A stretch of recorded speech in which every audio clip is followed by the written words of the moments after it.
Hello, good evening, everyone. On behalf of Poetry Festival Singapore 2021, I would like to extend a very warm welcome to all of y'all. My name is Shilpa, and I'm the facilitator for the panel talk today. We are having a multilingual panel discussion with Singapore publishers. And I would like to just start with the discussion with a quote by the famous author, Margaret Atwood, on publishing. Publishing a book is like stuffing a note into a bottle and hurling it into the sea. Some bottles drown, some come safe to land, where the notes are read and then possibly cherished, or else misinterpreted, or else understood all too well by those who hate the message. You never know who your readers might be. So, how does one get their bottle of work out there, right? Which bottle do you choose? And where do you set sail? So many questions, right, about publishing. So, on that note, a very, very warm welcome to the four publishers we have today: Mr. Goe Keng from Landmark Books, Mr. Vijay Anand Thamotram from Crimson Earth, Mr. Ang Lai Sheng, and Mr. Ang Jiun from TrendLit Publishing House, and Mr. Zafar Anjum from Kitaab. I would like to start with a brief bio on all of them.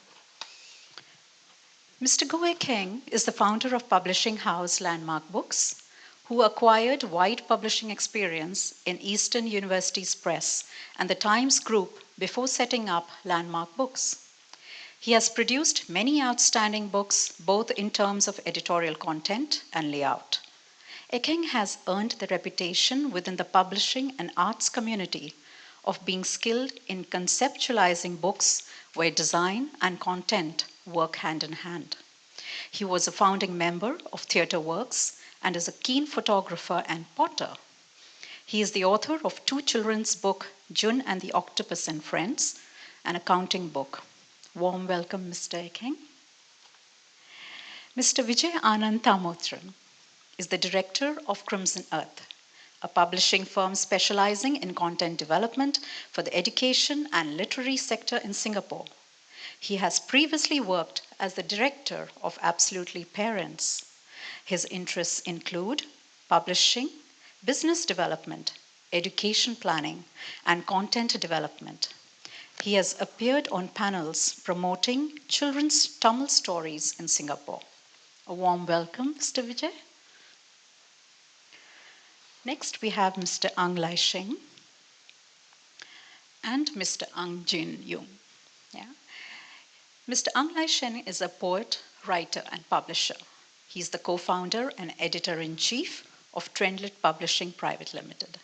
His own publications include After Commotion, Destroy All Gods. He has edited Why Not Literary Magazine, In the Space of a Poem, Never Before, etc. He is a firm believer in reading and the humanities and hopes to bring Singapore literature further. Warm welcome. Zafar. Mr. Zafar Anjum is a Singapore-based journalist, writer, publisher, and filmmaker. He's the founder of Kitaab and Filmwalas. He's the author of Kafka in Ayodhya and Other Short Stories, Startup Capitals by Random House India, Iqbal, Random House India, the best-selling business book, The Resurgence of Satyam, Random House India, and the Singapore Decalogue. He is the series editor for the Best Asian series published by Kitaab. Warm welcome. So, on that note, let's start, about how you started your publishing house. If we can get into this whole, your journey about how you started. Mr. Go. Well, I have a law degree from NUS, and really that was a poor career choice. My father was in publishing. He ran Eastern University's Press as a publishing house, and United Publisher Service, which was in those days distributing all the major UK publishers. So I told him I wanted to be a publisher, and he was very unhappy. And the first thing he did was he brought me to the warehouse and showed me all the unsold stocks But when you look at a situation like that, you try to figure out why the stocks are not moving. But then today I've got a warehouse full of unsold stocks too. But publishing is a multifaceted profession, and it's something that you either you must be passionate about, or else you shouldn't go anywhere near it. So after East 2P was sold to Times Group, I was with Times Group for a short while, and then I started Landmark Books. So you were in NUS when you decided that when you were doing law and you decided that you wanted to get into publishing. That's amazing. Wow. Okay. Thank you so much. Yeah, Mr. Vijay, your story. Not quite as exciting as I came. First, thank you, Ms. Shilpa, and the Poetry Festival of Singapore for organizing this event. I'm actually truly honored to be among this distinguished panelists.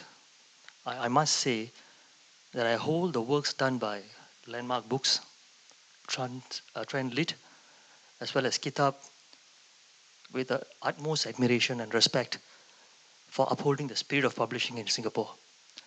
It's not a joke, as Ekeng said. It's one adventure that has many pitfalls, and it was the risk of one such adventure that brought my beloved wife Prema and myself into this journey with just one title. And along the process, we tried to find the spirit of making the mistakes and learning from the mistakes one after another. And eventually we found a recipe that enabled us to bridge a very important gap, which is the books that hail from India are pitched at first language learners, whereas our kids in Singapore learn Tamil as a second language. So we wanted to make books to fill this critical vacuum. The books had to be simple, colorful, pretty, and embodify the Singapore spirit of resilience. So that's how we started the journey. And along the way, we had other establishments that came forward asking us to publish their books. And in the yesteryears, these books were published in India because the scripts were sent there. But that was quite a daunting a process because of the many teething issues. So right now, thankfully, we have our own in-house capability that allows us to publish good quality works in Singapore. So that's very much sums up our journey. Wow, amazing. So when was this? When did you first start? Like which year was this?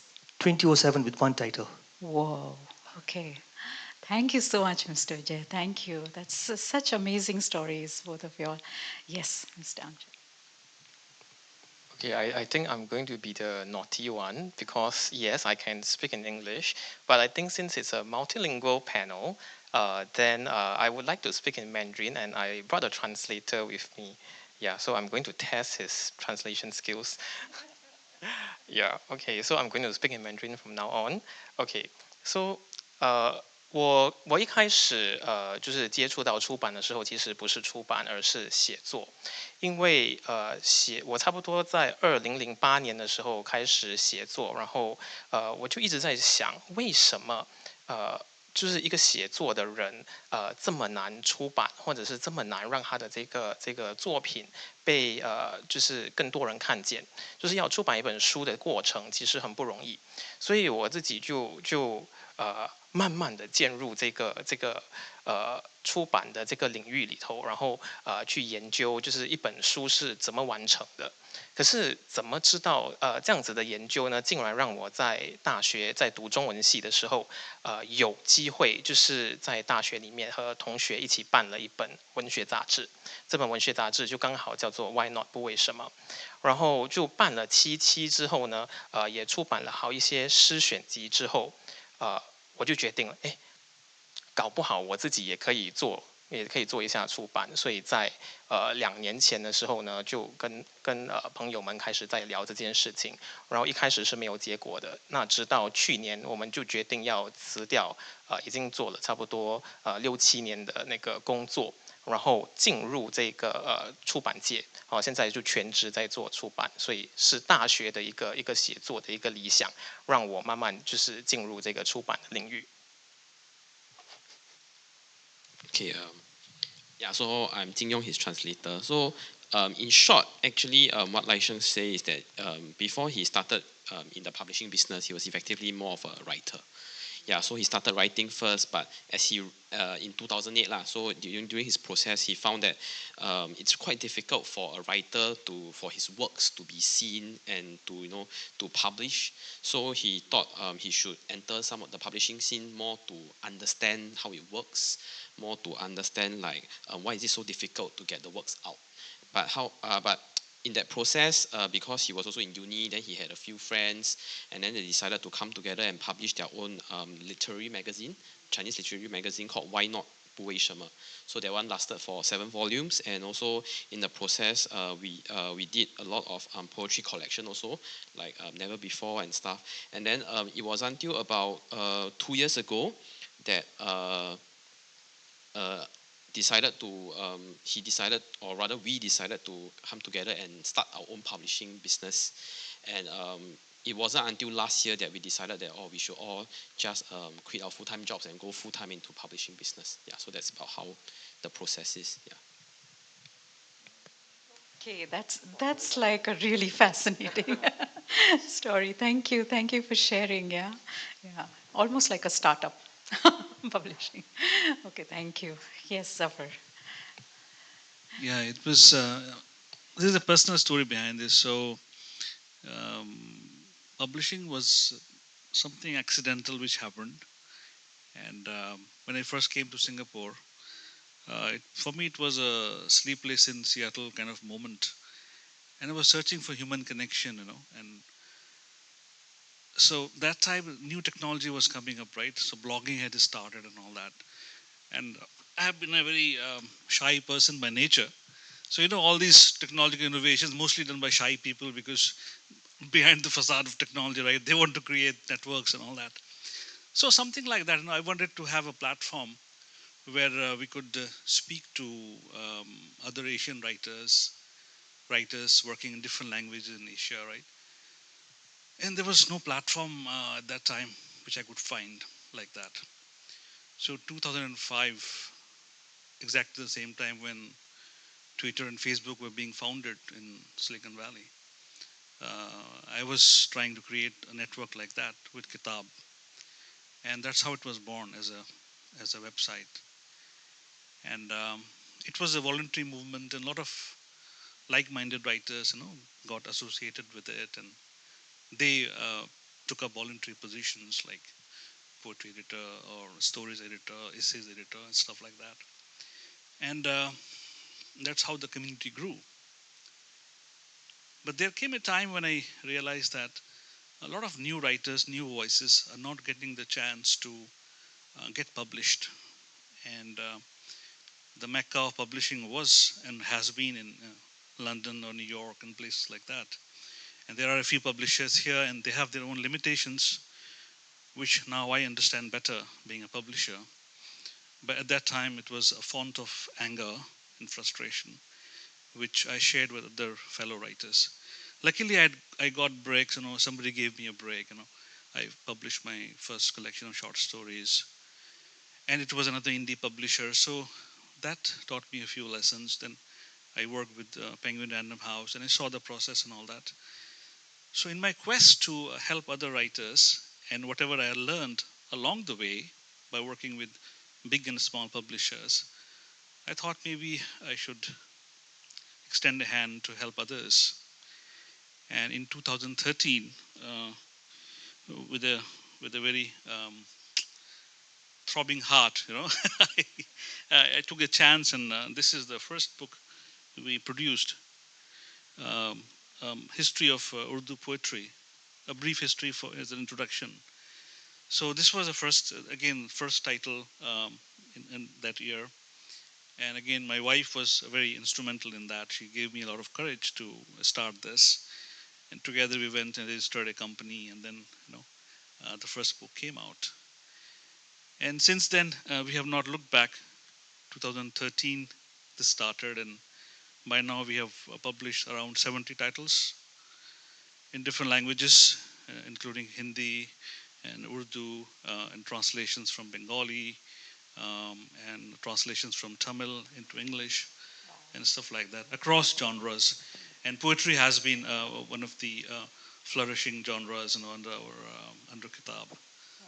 That's So yeah, amazing. that's a brief story. Yeah, I mean, like, what amazing stories you all have, right? I mean, like, Mr. Ekeng, I think should take this because you knew right from the beginning when you were a student that you didn't want to do law and you wanted to just go into publishing, right? So, mm, could you like now tell us, right? Like now I'm sure a lot of people in the audience are like, okay, tell us step by step what is the publishing process.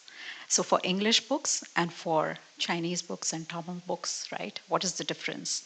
And what happens like? I mean, I know that you have published way back in 1982, Mr. Adrian Tan, right? Teenage textbook and teenage workbook, which went on to become some best-selling novels. So they were unknown authors, right? So how do you know okay, on this manuscript I should put my hand? Like, what what gives you that sense? Any light on that will be great. Thank you. I think Adrian's books were published in probably 86, 86, 87. One of the first things, well, not the, one of the first things I thought publishers should do is to publish books that they like. But I learned very quickly that that's actually the opposite. You should never publish books that you like. You should publish books that readers like. So that's one major pitfall if you follow the idea that you only publish things that you like. So it's really the ability to read the market and to follow some trends and to be ahead but not too far ahead. So that's basically my approach. So that's like but how will a first time author know what the reader likes? What I mean, that's kind of a little bit like, do they need to do some market study or like find out what is not there in the market right now and then accordingly write? Would you say something like that?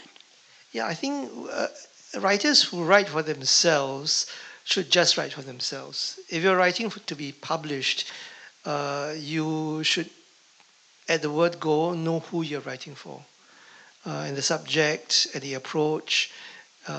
So it's a very different ball game. Writing for fun, writing for friends, and writing for publication.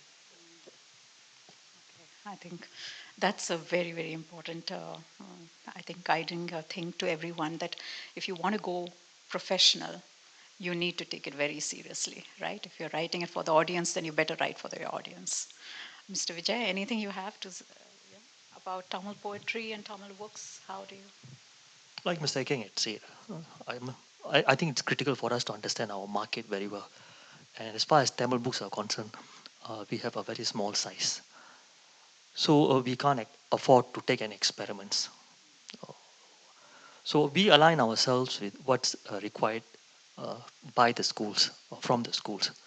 So we work with the teachers to know what kind of content they're looking at. So we align ourselves to meet these goals.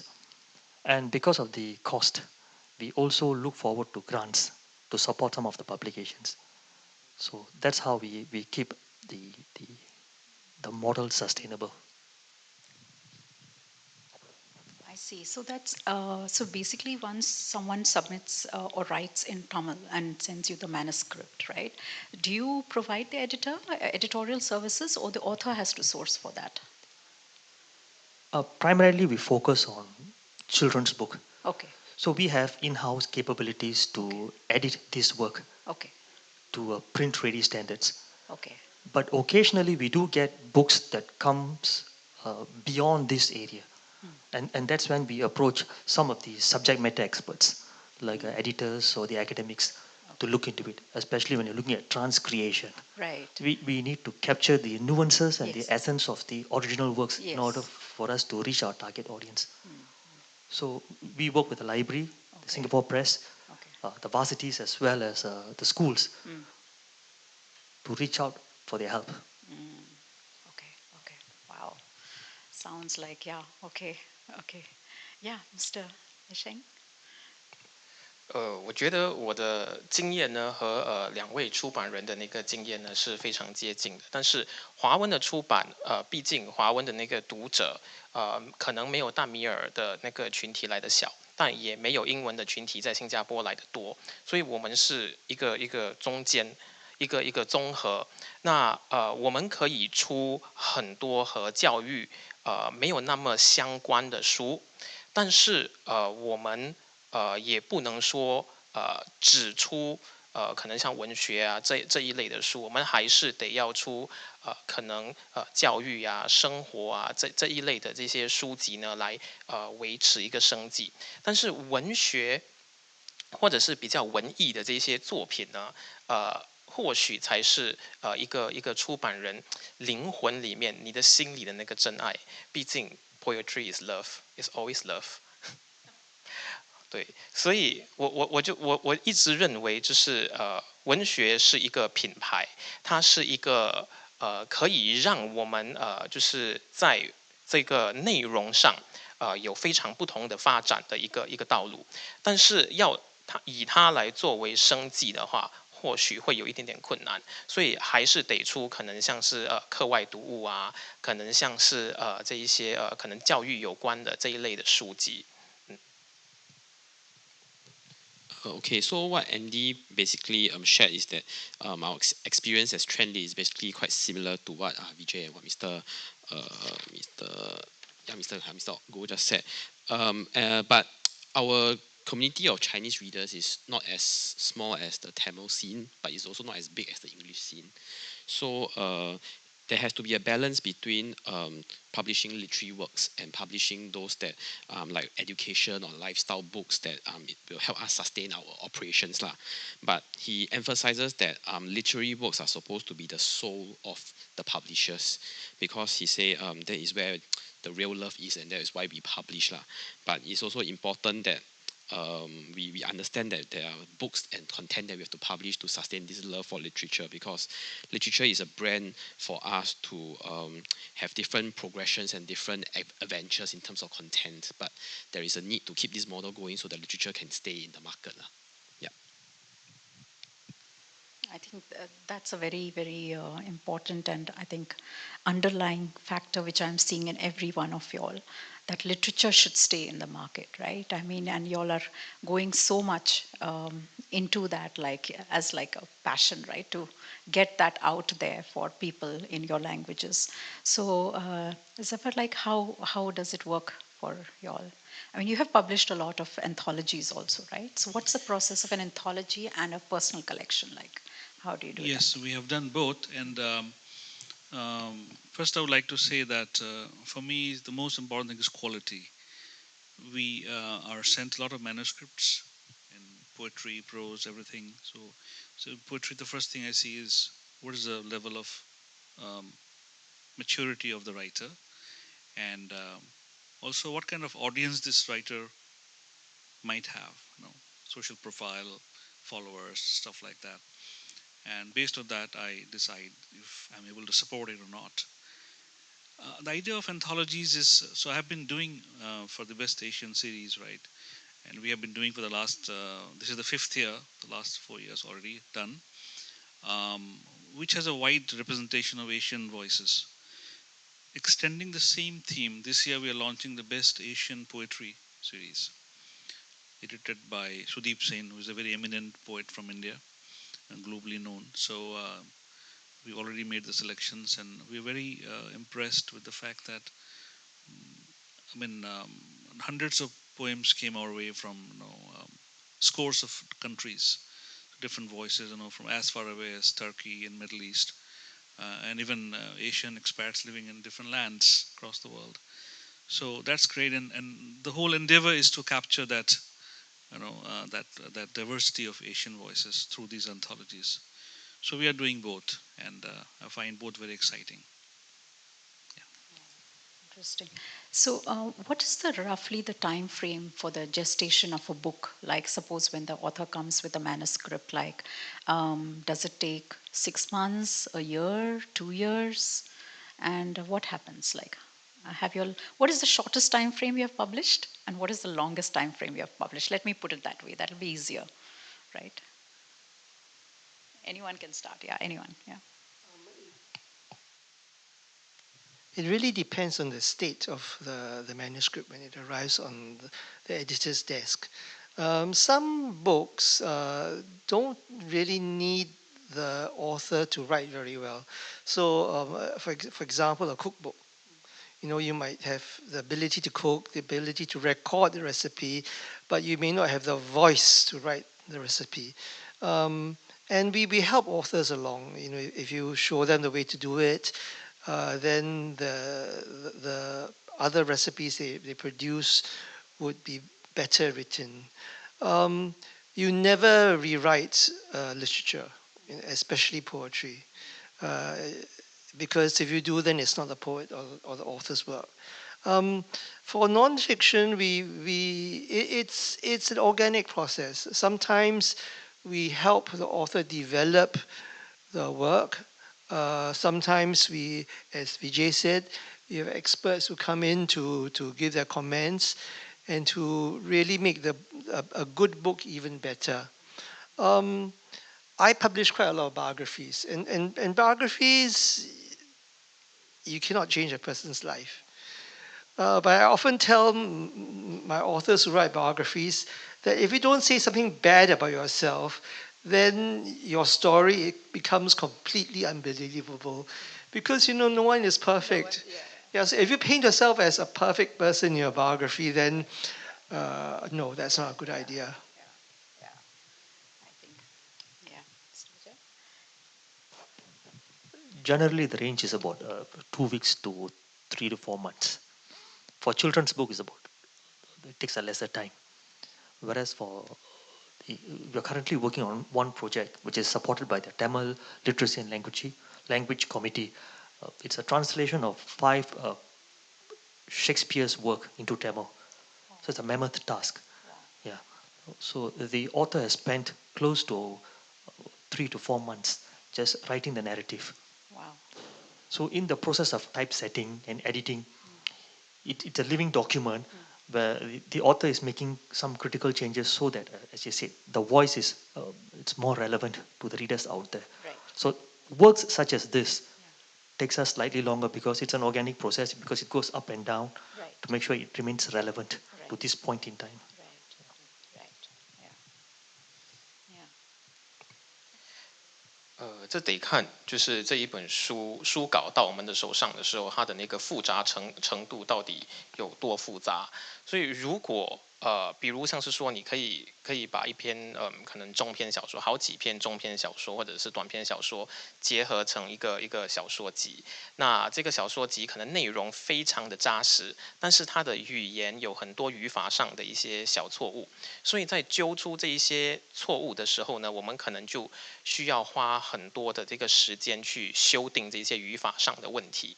但是如果你是说可能像一本诗集，或者是一篇比较短的，可能是儿童出版之类的，那很可能2到3周。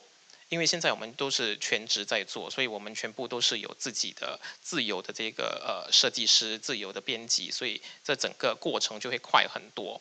那如果是比较复杂的这些书稿，很可能需要花2到3个月，甚至是半年的时间。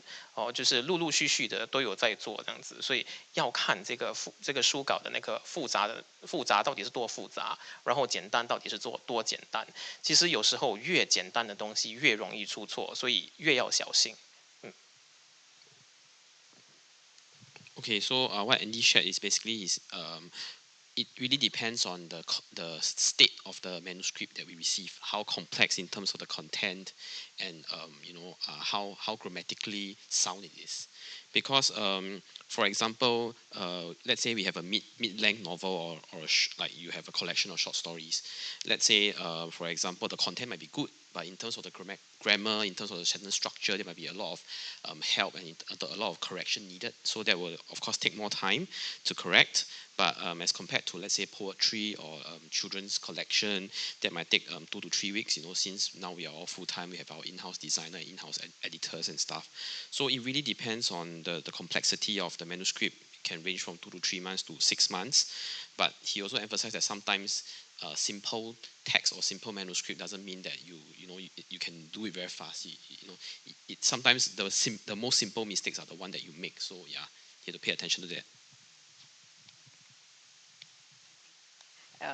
Yeah, once you send your work out there, you cannot withdraw it. So you better take your time to actually, make sure all your words and everything are in process, right? No need to rush that work, right? But we can hope for a second print run. If we have a second print run, then we have the time to edit again. Yeah. I guess that's there. I mean, small, minor things are always there, I think, in every book. Yeah, and when the printer delivers the book and you pick up the book and you open to the first page, I guarantee you it was spot a mistake. I think all the publishers are laughing here. So yeah, there's this famous quotation, right? You can't publish anything without making a mistake. Thankfully, we are living in an electronic age where making changes is faster.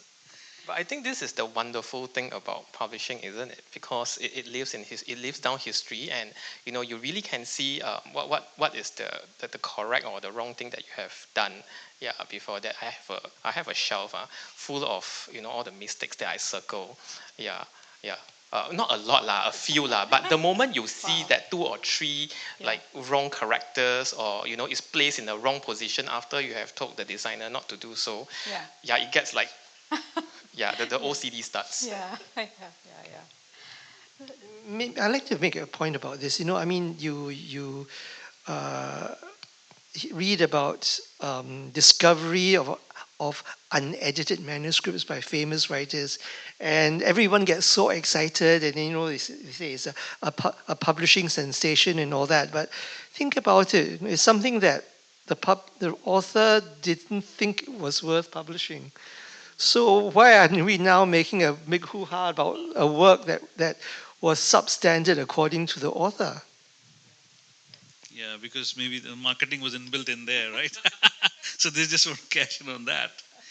But coming back to the question of the publishing window, right?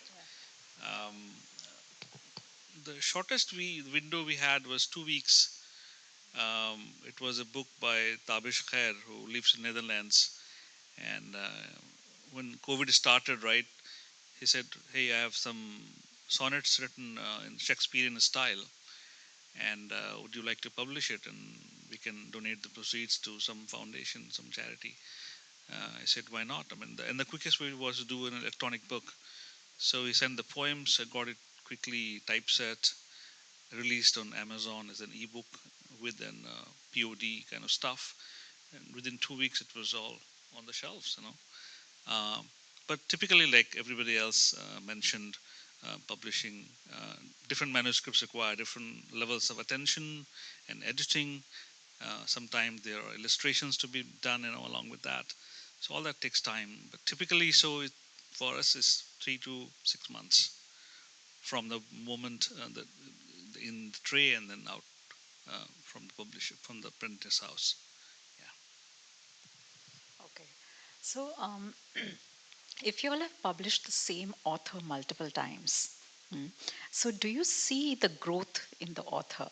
I mean, and do you build that relationship with the author? Like say, suppose you've published the author like 7 years ago, and then you publish him again now or her now again, and you see the difference in their growth, etc., etc. Do you kind of like start building a relationship with the author? Yeah, it's kind of like a very friendly thing. Like, how does it happen?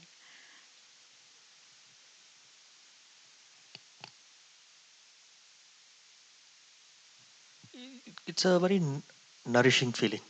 It's like nurturing someone. So as a a novice writer, we hold their hands and teach them to take the simple steps. And then after time flies, you find that they develop their own voice and their perspective of life changes and the work changes. And so that gives us quite a wholesome feeling that we have played a small part in helping this author blossom. So that's a quiet um, fulfillment that my wife and I have enjoyed over the process of having seen quite a number of authors flourish. So, there's this, further to this question, there is this very famous author, I'm sure all of you all have heard, Dan Brown. So he's got this quote about authors, and he says, book publishing would be so much easier without the authors. So, do you all ever feel sometimes you'll have some authors who kind of like get in their own way, and you are kind of like, as a publisher, you can see the glaring things which the author is so adamant on, and you would want. So, how do you find that fine balance between the author's will and the publisher's, guiding this? Because obviously the publisher is doing this as a profession and doing it for so many years. So how do you do that? Like that's like I think if the author is not passionate about his writing and is not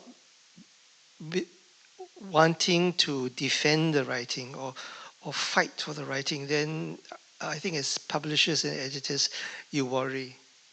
I think you need to have authors who believe in their work passionately, but then also we need authors to want an objective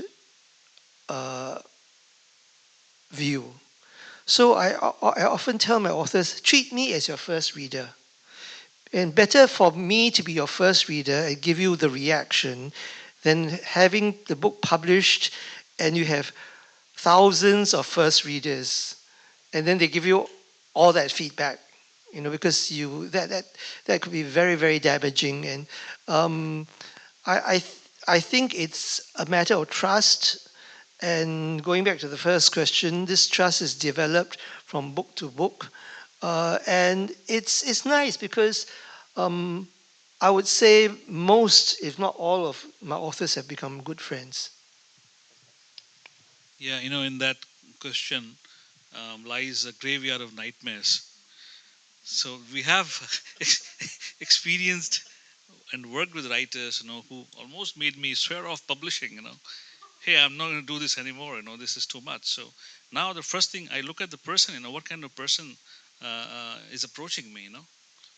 And the book becomes, comes after that, because you don't want to deal with nasty people who give you a hard time.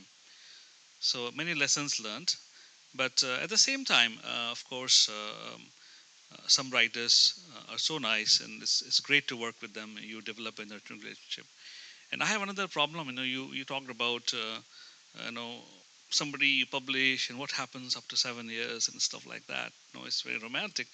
First, we are not that old, and some of the writers we publish are already middle aged, and things like that. So one author we have published, we did 4 of his books in 1 year, so we can't see the growth because he has treasured all this writing for the last 30 years.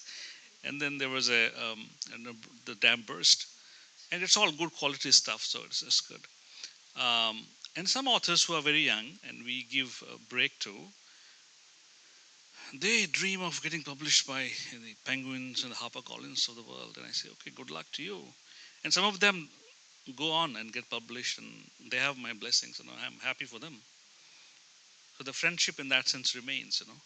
Whether they move on to other publishers and all that's fine with me, because the whole idea was to help them come out and explore this area. Yeah. 我觉得要从一个很文艺跟很现实的两个层面来看，很文艺的这个层面呢，我觉得就是出版人跟这个作家就像是这个子期和伯牙一样。就是你在寻找一个知音。那如果比如像是说台湾的这个九把刀，他也寻找了很久，才终于得到一个赏识他的出版社，然后他才有机会，就是把他的这个作品给出版出来，然后还得到了很多的认同。那当然，我们如果从一个很现实的一个角度和层面去谈的话，其实出版是一个服务，它就是一个服务 ，is a service。所以很多时候呢。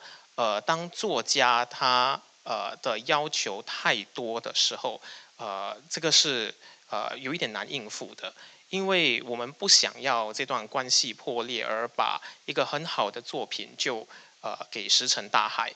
可是同时呢，我们也有市场上的一些需求跟一些设计来作为我们的这个主要的考量，因为重点是书要卖，特别是我们的书呢，除了新加坡的市场之外，我们还有香港市场、台湾市场，甚至是马来西亚和中国的市场，所以我们必须要很懂得就是怎么样互相尊重，就是即使我们要求可能就是说作家不要干预太多的时候，我们怎么说话，其实有的时候很重要，所以其实就像是其他的出版人的想法是一样的，互相尊重，然后也是彼此的一种信任。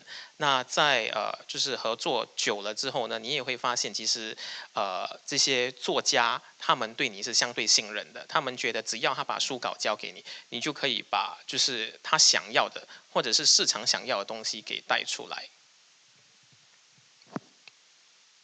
Okay, so Andy emphasized that the relationship between a writer and a publisher, he hopes that we can look at it from two phases. One is from a more literary point of view, one is from a more realistic point of view. So from a literary point of view, he feels that it's a bit like a Chinese story of Zi Ti and Boya, which is finding somebody that really knows you, so somebody that really knows what you need without even having to say. So he quotes the example of a Taiwan currently very famous writer called Jiu Ba Dao, who went from writing to publishing to even directing his own movie. So yeah, so even he had a very long time before he found a publisher that believed in him and published his first book. And then now he becomes like every month got one book come out and it sells out all the time.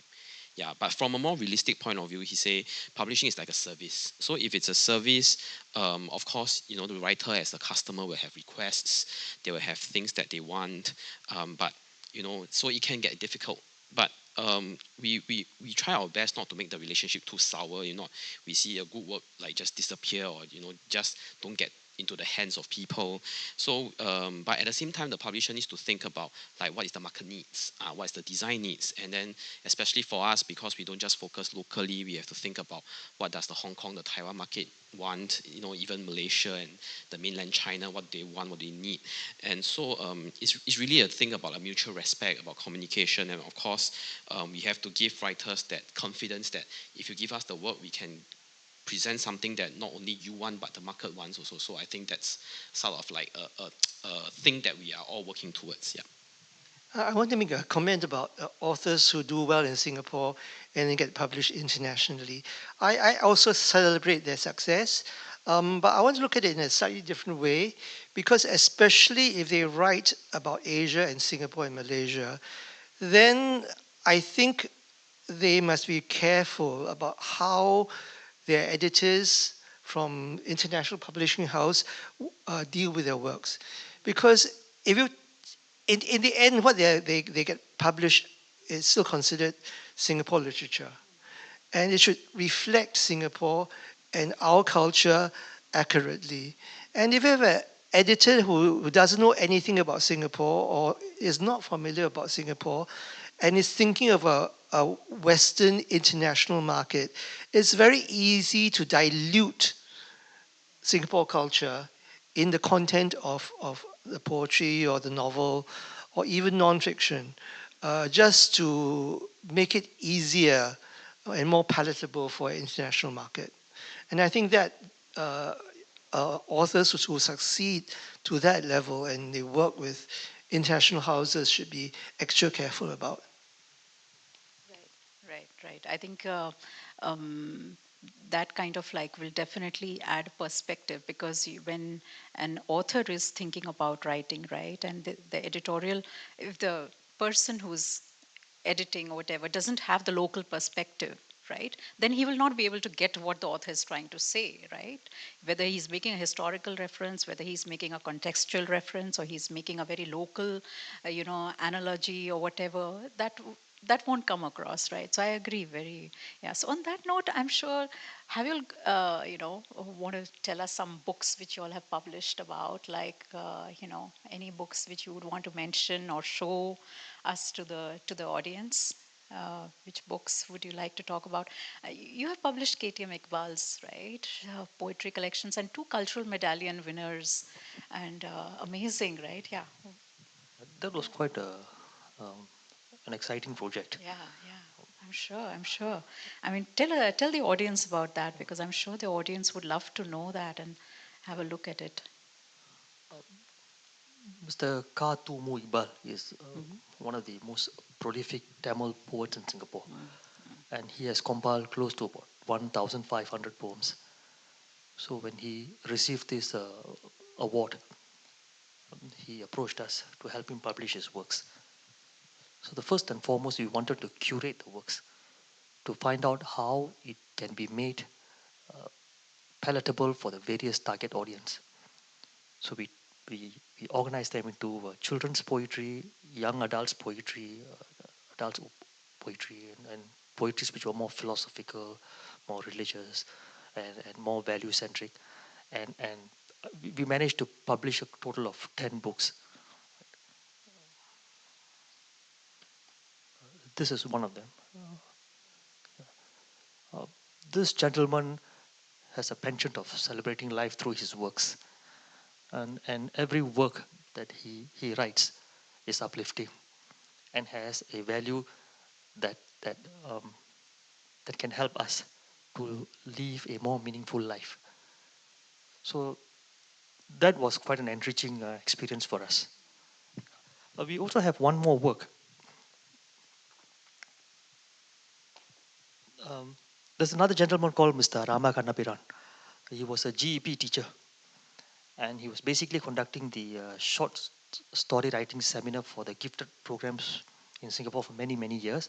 And this is his complete collection. Now, what makes this book more poignant is that he had a stroke before he wrote this book. Yeah. And he managed to recover because he wanted to see through the completion of this work.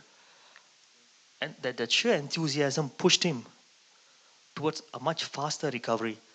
And he started working from 8 till 10 in the evening. And what's most exciting in this whole journey was that he managed to get back his writing. Oh my God, that's So amazing. that's the power of the book. Yeah, Yeah, yeah, yeah. Power of the book, yeah, power of the human body, power of the will. yeah. I think everything. Who says writing is not therapeutic? There you We have been. go. Oh my God. That's lovely. Thank you for Thank sharing. you. Where are these books available? In schools as well as in national libraries, National branches all libraries and over. Yeah. okay, okay. And are they available in Kino and other bookstores or no? No, No, not no. there yet. Okay, Yeah. not there yet. Okay. But like definitely I'm sure the public would like to borrow them from the National Library. These are like really good, Yeah. yeah, treasures, right? They've Okay. also been made as a compulsory reading at all the Tamil language centers by Okay. MOE. So Okay. these are Okay. resounding Okay. milestones for us. Okay. Wonderful. Wonderful. Thank you. Congratulations. Yeah. Andy?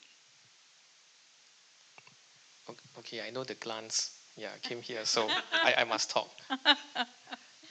好，我想说的可能就我带了3本书来，但是我想介绍其中一本，这一本是周兆亮医生的《万有医史》，就刚才谈到。说要出版一本书，然后就可能我们要涉及到可能海外的市场，那还有就是这个语言上可能它的那个复杂性到底是怎么样的话，其实我觉得华文可能跟大米尔文比较相近，我们的方言非常非常多。那新加坡的这个方言的这个族群啊，像是福建人、广东人、潮州人、海南人、客家人都有。那周医生刚好是一位就是从小在香港长大的医生，那他来新加坡差不多已经有10多年了。那你会发现一本华文的书，可是里面掺杂了非常多的这些广东的这个用词，可是我们又要把它给融入在这一个日常的这个华文的这个用语当中呢，这是非常有挑战性的。所以因为华文的这个好处是什么？是它是虽然读音不同，但是它可以有很相近的字。那这些字呢，你可以从中猜测到这些词到底是什么意思。所以我觉得就是出版像这样子的书，非常的对我们来说啦，可能新一代的人非常有挑战性。那对我来说还好，所以就编辑把这些东西都丢给我来看，因为我的方言可能还比较新。那可能我再稍微介绍另外2本，短舌，你会发现就是新加坡在设计，还有可能在开本上呢，我们都习惯走可能A5 的这个纸的这个大小，可是我偏偏不要，我把我的书全部都弄成这个 A6，或者是32开，就是19:13 cm 的这个大小。然后为什么会这样子想呢？第一是我觉得现在的阅读的这个习惯是他们不会把一本很大本、很厚、很重的书放在自己的包包里面。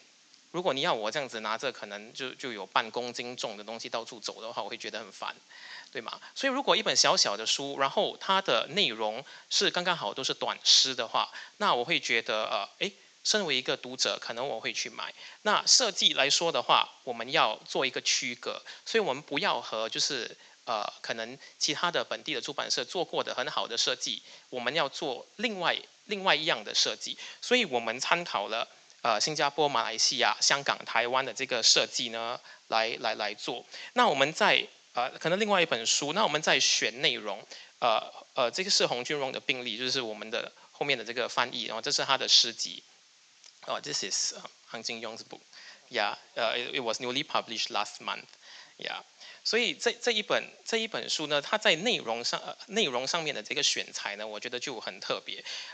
它不只是把很多的这些国际的元素放在里面，但是它的这些国际的元素呢，还有这些思考呢，都是扎根在本土的这个想象里头。比如像是说，它的其中一首诗就是这个如果这个白雪公主是新加坡人这样子这一类的这样子的题材，所以它会以很多不同的世界发生的事情，或者是周围在发生的一些思潮，通过很本地的这个方式来讨论、来书写。那对，所以我想要就是可能介绍这3本书啦，就是从语言、从选材、从设计上，我们做了不一样的这个选择。对 ，Yeah, you have a lot to translate. Yeah, okay. So in chronological order, Okay. Andy presented 3 books, so Right. 3 different aspects that we focused on. The first book, the red color one, is actually 万有意识, or in English is Dear Doctors, a beginning, because the writer is a doctor himself. But the focus of this book is actually on his language, because Chinese is quite similar to Tamil in the sense that we have many dialects.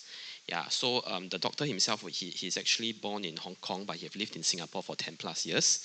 So the language used inside is actually a mixture of both Mandarin and the Guangdong Chinese that the Hong Kong people use. So it's actually, of course, to Andy, he say because he's very well versed in dialects, it's not an issue. But of course, to many of the readers, it might didn't say well pose a challenge. I said Yeah. more. Yeah. I can comprehend it Yeah. better. Okay. Yeah. As for the second book, which is the A6, the slightly smaller one, the pocket book, this one is a new, like we're trying something new in terms of the design and the how big the book is, because most Singapore books go for the A5 size. This is actually A6, a pocket book. It's more commonly seen in Japan because this is to fit our reading habits of modern people nowadays, where we don't want to bring big and thick books out. We want to bring something that is easy to comprehend, easy to read. Almost like a phone, right? Yes, correct. Yeah. So even the poems inside are very, very short. Yeah. So it's meant for like you sit maybe 5 train rides, you can read about 5 poems like that. Yeah. So that Sorry to interrupt. So how many poems would fit in something like that? Like is about, I think, 108. No, this one is about 80, Yeah, 80 88, plus. 80 88, plus. okay. Yeah, okay. 80 plus. Okay. Yeah, but most of his poems are about, like really like short poems or Short similar to poems, yeah. haikus. Yeah. They are not haikus, but they are very contemporary style kind of short poems. Okay. About 2 to maybe 8 sentences at most. Okay. Sorry, yeah, you can continue. Okay. So the last one, the yellow book, is actually my collection. So this one is more a distinction in terms of content, because there's a lot of global elements and global trends inside, but presented with local at its heart. Yeah, so for example, one of the poems inside is about like if Snow White is a Singaporean. So it's like a mixture of both global things that people are know about, but at the same time, it's like Singapore element to it that people can relate to. Yeah, so basically, these are the three books that Andy recommended. Yeah. Wow, amazing, amazing. That's lovely books, so much of stuff happening over here. Um, so we are really running out of time, but I would like to end the session with something naughty.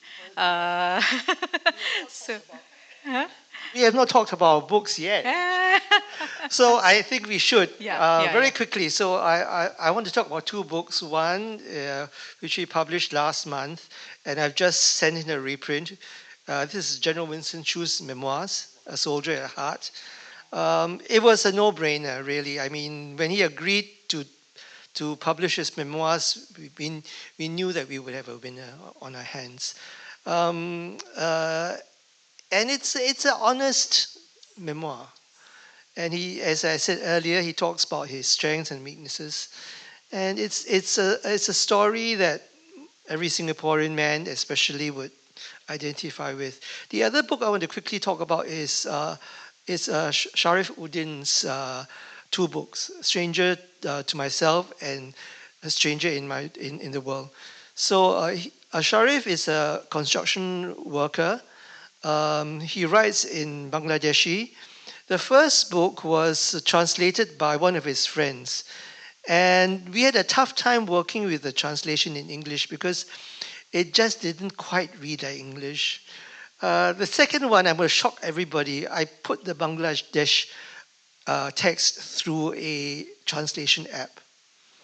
And I found a very good translation app. And at least what came out was something we could better work with. Yeah. So and his books are again very heartfelt and very honest, and I think that's what we all want from books that are real. Yeah, quickly, can I add to that? Sure, Since you please. mentioned Bangladeshi. Yeah. Most of our poetry books, I'll just talk about poetry and nothing else. Most of our books are international nature. Sometimes they come out of collaborations. So this year is Bangladesh's 50th anniversary, right? So 10 poets, 5 from Kolkata, 5 from Dhaka, they came together and their poetry, 100 poems by these 10 poets, gathered by one editor, Rajat Chaudhary. He translated them, and this book is called The Great Bengali Poetry Underground. And we have just published it, but I don't have a copy here yet, so I'm not able to show it. Another one I want to show is this book called Seen and Felt, Seen and Felt by Neil Daswani. Okay. He's a banker turned writer. Okay. And this book is interesting in the sense that it contains his poems, but it is supported by 5 different painters from Korea. So it's a Korea-Singapore collaboration in that sense. Yeah. Okay. So similarly, we have this, probably the last one. I don't want to show too much. It's an anthology called A Map Called Home. And again, this has mostly Indian poets, very promising Indian poets. Okay. And their voices have been collected in this. Okay. And the most promising or the most exciting one which is coming is the Best Asian Poetry series, which will be hopefully launched by October, November. So, yeah. Awesome. So a lot of lovely books there. We are really running out of time, but I do want to finish this session by this thing. I think it's going to be my favorite. No, actually kidding. Quickly, 1 minute each of y'all, rapid fire. Okay. We start with Mr. King. If not a publisher, you would be? An architect. Architect. Wow. Imagine. Wow. Okay. Future of publishing, rising or declining? Rising, rising, rising. Yay. Okay. Like yeast, you have to let it sit. But you let it sit, put the warm water, right temperature, and the honey or the sugar in it, and then it comes up. Okay. What is your biggest peeve? It may not be related with publishing, but anything which is very, very irritating to you. One thing, or just one thing. The word local when they mean Singapore. Okay. Okay. One advice, just one advice you would like to give the audience regarding publishing? Try. Lovely. And first place you would like to travel once COVID restrictions lift, travel restrictions lift? London. Yay! Oh my God, that will be beautiful. Okay, Mr. Vijay, we go in. If not a publisher, you would be? Sign on regular. Hmm? National service. National. Whoa! Soldier. Yeah, Genchu. oh, Yeah. yes. Okay. Future of publishing, rising or declining? Awesome. Oh, awesome. That's okay. Biggest peeve? Difficult authors. Difficult authors. Okay. One advice to the audience regarding publishing? Celebrate reading. Yay, okay. First place you would like to travel? India. India, hometown. Okay, wonderful. Yes, Laisheng, if not a publisher, you would be? Teacher. Yeah, really? I was a teacher for 7 years. Okay, so you would just go back, you would be, okay. Yeah. Okay. Future of publishing, rising or declining? I think it would be rising, especially for ebooks. Yeah? Yeah. Okay, okay. Your biggest peeve? The wrong word used repeatedly. Okay. Yeah. Okay. When advice to audience regarding the publishing? Mm, hmm. It's never too late to try whether to write or to read.